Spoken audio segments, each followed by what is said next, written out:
Donald Trump just can't handle it. California Governor Gavin Newsom is so efficiently cleaning Donald Trump's clock that Trump's United States Attorney in the Central District of California, get this, called the Secret Service on California Governor Gavin Newsom. That's how much Newsom is living rent-free in Donald Trump's head. Let me show you what went down, and let me show you the powerful press conference that California Governor Gavin Newsom had in Los Angeles over the weekend as the Trump regime was literally calling the Secret Service on Governor Newsom. So California Governor Gavin Newsom posted this. It was a repost of the White House imagining what the UFC fight's going to look like on the White House lawn. It's an AI rendering of a massive stadium on the White House lawn where, again, a UFC fight is going to take place pretty soon at the White House, to which Governor Newsom says, thank God they are focused on the priorities of all Americans. Yep,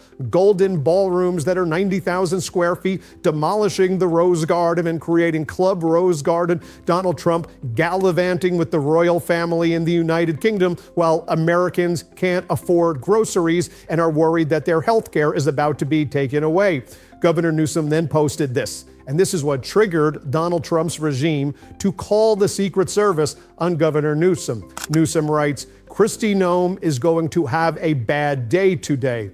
You're welcome, America. Now, Governor Newsom was saying that because he was holding a press conference in Los Angeles where he was going to be signing legislation into law that would prevent ICE from wearing masks in California and numerous other measures to protect the people of California from Donald Trump's fascist regime. That's why Governor Newsom posted that. But then the acting United States attorney, so Trump's top attorney from the federal prosecutor from the Central District of California, this like young and unqualified guy who Trump has there, who's an ultra MAGA extremist, he goes, we have zero tolerance for direct or implicit threats against government officials. I've referred this matter to the Secret Service and requested a full threat assessment. To which the Secret Service then responds, in response to the statement of the United States Attorney Esley referral regarding the social media post directed at the Secret Service protectee Secretary Kristi Noem. The Secret Service writes, our field office is in receipt of the Department of Justice's communication to preserve operational integrity. We're not able to comment on specific protective intelligence matters. However, the U.S. Secret Service must vigorously investigate any situation or individual, regardless of position or status, that could pose or be perceived as posing a threat to any of our protectees, especially in a politically charged climate such as this. How utterly pathetic can you be for the post that Governor Newsom made? You're calling the Secret Service on the governor of California? What weak, pathetic losers they are. That's one of these things for me. These people are just frickin' losers, all of them. Then Governor Newsom shows when Donald Trump posted back on March 10th, 2020, the following. Going to be a bad day for crazy Bernie, to which Governor Newsom got the receipts from Donald Trump's 2020 post, and Governor Newsom goes, we have zero tolerance for direct or implicit threats against government officials. We've referred this matter to the Secret Service and requested a full threat assessment. But on a very serious note, Governor Newsom is responding to this report that reporters at the Pentagon have been told they can no longer report information which has not been approved by Pete Hegseth. Those who refuse will lose their press credentials, to which Governor Newsom writes, your freedom is being strangled. This is how authoritarianism starts. Don't look away.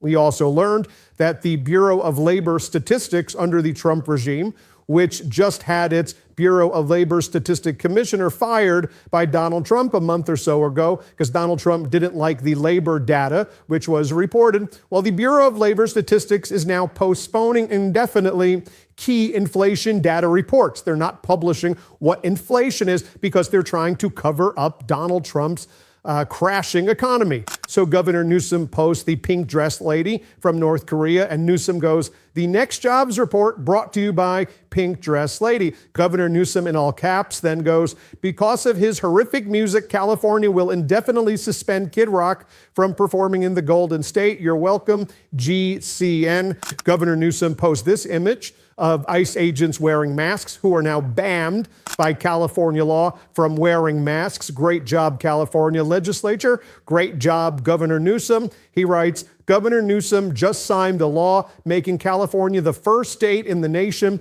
to prohibit federal law enforcement officers, including ICE, from hiding their identities. He then posts this image. Governor Newsom writes, "Happy weekend, Patriots." He then posts the following. The new laws I just enacted are a direct response to Donald Trump's lawless immigration raids and arrests in California. California is fighting to end this chaos by 1, requiring schools and public hospitals to limit access and implement privacy protocols to protect against Trump's immigration chaos. 2, schools are now required to work with families and personnel to develop notification protocols when immigration authorities are present on campus. 3, most federal officers are now banned from concealing their faces. 4, most law enforcement officers are now required to publicly display their agency and name or badge number. Then Governor Newsom took the stage, notwithstanding the Trump regime referring him to the Secret Service. And here's what Governor Newsom had to say. And to me, this is one of the most powerful messages I've heard anybody talk about what's going on in California, Los Angeles, across the country. But he talks about California in a way that, as someone who lives in California, gives me so much pride. Watch Governor Newsom yesterday in Los Angeles and one of the most powerful press conferences I've ever seen. Let's play it. Accountable. And really the spirit, I think, of these 5 bills that I'll be signing here in a moment are about accountability. Accountability that is long overdue. But let me first try to set a scene. It's one very familiar to many of you, but not necessarily to some folks that may be watching from other parts of the country. We're here in Los Angeles, the most diverse city in the most diverse state, California, in the world's most diverse democracy. It is a point of pride. We are a majority-minority state, California. At our best, we don't tolerate that diversity. At our best, we celebrate that diversity. We're a universal state. 27% of Californians are foreign-born. You heard the superintendent talk about all the mixed status families. Our status is unique in the United States of America. It's what makes California great. It's what makes America great. And it's under assault by this administration. There's a word that you've never heard uttered from the President of the United States' lips, certainly not Stephen Miller, and that's pluralism. We practice pluralism. It's a deep point of pride.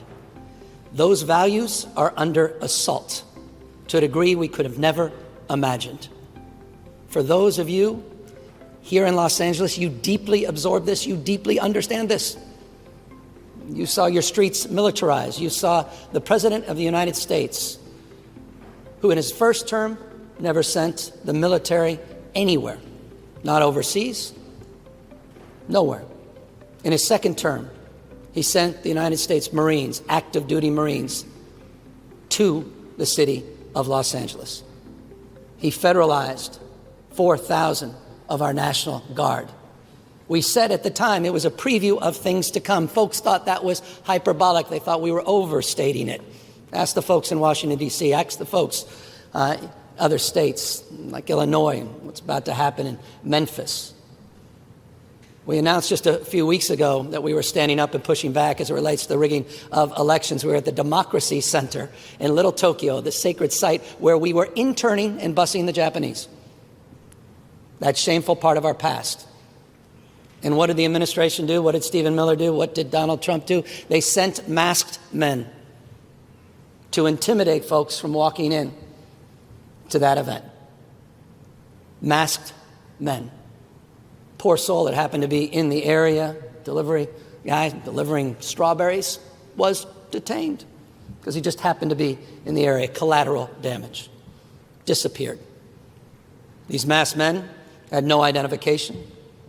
These masked men did not provide any information, name, badge number, hidden from accountability, any transparency, any oversight. That's Trump's America, but it is not the America we've grown up in. And so we're pushing back against this. For so many of you in Los Angeles, we talk about authoritarianism. Some think we're being hyperbolic. Depends the lens you see the world. Which set of eyes? For someone like me, I may not be experiencing it, but for many folks you see behind me, they have experienced it. And then Governor Newsom talks about the important legislation that he is signing into law, and he talks about how what the Trump regime is doing is like a bad sci-fi movie. We can't look away. He says we need to act with authority and, most importantly, with moral authority. Here, watch this. The impact of these policies all across this city, our state and nation are terrifying. It's like a dystopian sci-fi movie. Unmarked cars, people en masse, people quite literally disappearing, no due process, no rights in a democracy where we have rights. Immigrants have rights, and we have the right to stand up and push back, and that's what we're doing here today. This is a disgrace. This is an outrage, what we have allowed to happen in this country. And I could not be more proud of this legislature, the legislative authors, to the community demanding more from all of us at this moment to push back. I'll be signing a bill, the first in the nation, saying enough. To ICE, unmask. What are you afraid of? What are you afraid of? What are you afraid of?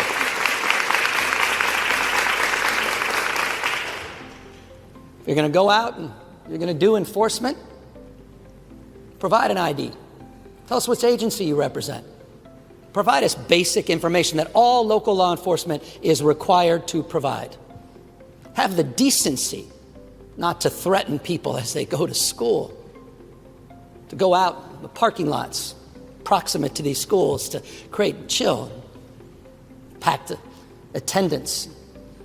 We talked to these kids. They were saying, one of you said, I've got friends, they don't go on the metro anymore. It's a public space. So your superintendent had the decency, foresight, and leadership to provide transportation. That's Trump's America.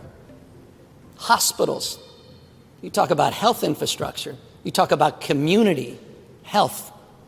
People scared to death to even access a community clinic for preventative medicine, worried that somehow they're going to be turned in, or someone without identification, looking like anyone else with a mask on, may just jump out of a car and they may disappear. So I want to thank the legislative leaders for asserting themselves and providing me the privilege, the ability to sign these laws, pushing back at this moment. I thought Jon Stewart said it best. This is not about the pronoun police. This is about the secret police. We're not North Korea, Mr. President. We're not the Soviet Union. This is the United States of America. And I'm really proud of the state of California and our state of mind that we're pushing back against these authoritarian tendencies and actions of this administration. ICE is now the largest private police force in the United States of America. And I say private because increasingly it appears to many of us that they have sworn an oath to Donald Trump, not the Constitution. A private police force whose ranks are going to grow by some 10,000, dwarfing the FBI and DEA. Only comparable staffing and investments are military operations around the globe. That's what Congress, the supine leadership in Congress, provided, along with the supine members of the Supreme Court that have allowed racial profiling on the basis of accent, basis of location, and skin color. This is not America. And so we are pushing back firmly. We're pushing back using not just our formal authority, but perhaps the most important authority, and that's our moral authority. So thank you to the members of the legislature. Thank you to the authors of these bills. And it's my honor now to sign into law 4 pieces of legislation that go in effect immediately upon signature, and 1 on the masking that will formally go into effect January of 2026. With that, let's sign these.